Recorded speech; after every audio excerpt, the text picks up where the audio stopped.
My name is Luis Relas, and welcome to Maywood, California. Maywood, California is a mostly Latino working class city surrounded by polluting industries and has a history of being ignored by those in power. It has a population of 25,000 with a population that is 98% Hispanic and an average income of only 20,000 per year. It's a town where 18% of the population lives below the poverty line and where over 52% have no educational background whatsoever. Now, back in the early 1900s, in between Maywood and Bell County existed a reservoir aptly named Sleepy Lagoon. This reservoir was a swimming hole for young Chicanos. However, in 1942, a young man by the name of Joseph Diaz was found murdered near the swimming hole. Police at the time arrested nearby young Chicanos who were part of the Pachuco or Zoot Suiters. The trial that followed was unjust and unfair and convicted 17 young men without sufficient evidence, using their suits as proof of their criminality. It is believed this event fanned the prejudice and hysteria and fed into the racist attitudes which would later in the coming year lead to the Zoot Suit riots. Maywood has been living with bad water for decades. For many families here, turning on the tap means hesitation, fear, and distrust. So what happened to their water and their Sleepy Lagoon?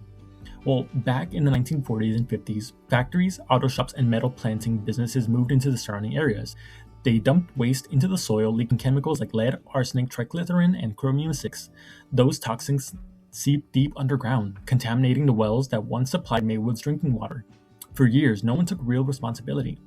The city's water came from three small private companies that were underfunded, outdated, and adding to the mix, poorly regulated old pipes that began to corrode. These were adding manganese and iron into the mix, turning water brown or metallic. The pollution has originated from industries that manufactured iron, steel, and batteries, among other sources. There is also the potential that the manganese pollution, in particularly, may stem from toxic conditions in the groundwater that have leached the manganese out of the surrounding soil and rock. Now, a 2016 study performed by the practicum team of the UCLA Institute of Environmental Sustainability found in their testing of Maywood's water that had manganese 1,000 times the legal limit. TCE levels reached at times over 2,500 times the legal limit, while lead's maximum value was around 5 times the legal limit.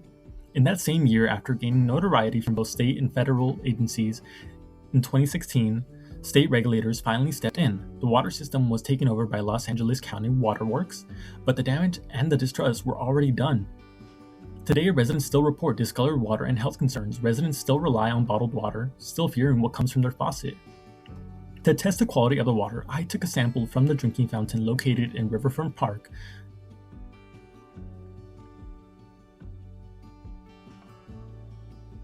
In this following test, we will be looking for chemicals and contaminants within this water sample within a controlled environment.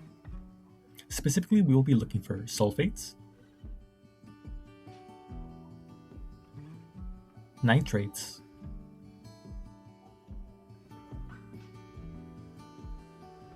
and metals and contaminants.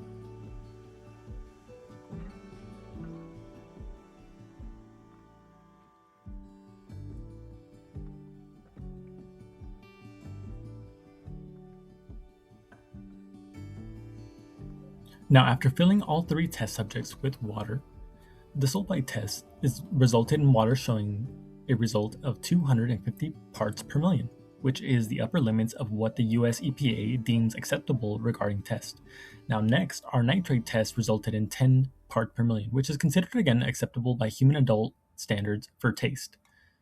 Now lastly, our metals and contaminant test came back mostly unchanged, most notably showing a 0 in water softness and chlorine parts per million. Now parts were noticed that changed was a 0.5 in sulfides ppm, which would add to any sulfur or egg-like smell still in the water, and lastly, an alkalinity of 120 parts per million, which is ideal for most drinkable water. What we can infer with this test is that the water has been treated through perhaps not the best it can be.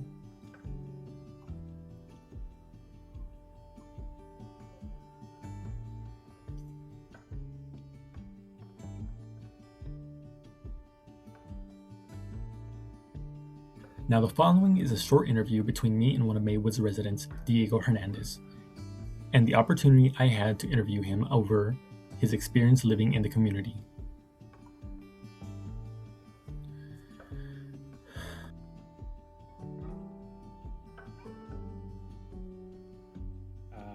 ¿Te gustaría estar anónimo? Si no, por favor, dame tu nombre. Mi nombre es Diego Hernández y tengo 25 años. Ok. Y dime, Diego, ¿cuántos años has vivido aquí en Maywood? Tengo 2 años viviendo en México. Mira acá. Yo vengo de México y allá el agua donde vivía por lo menos era limpia, era clara y lo podías usar para cocinar, para echarle a tus plantas, lo podías usar para bañarte. Y cuando llegué a Maywood noté que el agua acá es muy café y tiene un mal olor. Pienso que sí nos preocupa de vez en cuando tomar el agua por la contaminación que tiene y por las enfermedades que tiene. No he notado una diferencia en el agua. Antes nosotros no podíamos usar el agua para cocinar, para bañarnos, para lavar los trastes.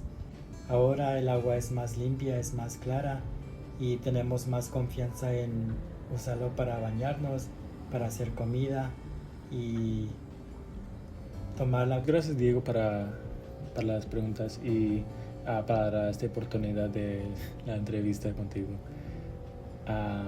¿Tienes otras cosas que quieres decir? Me gustaría que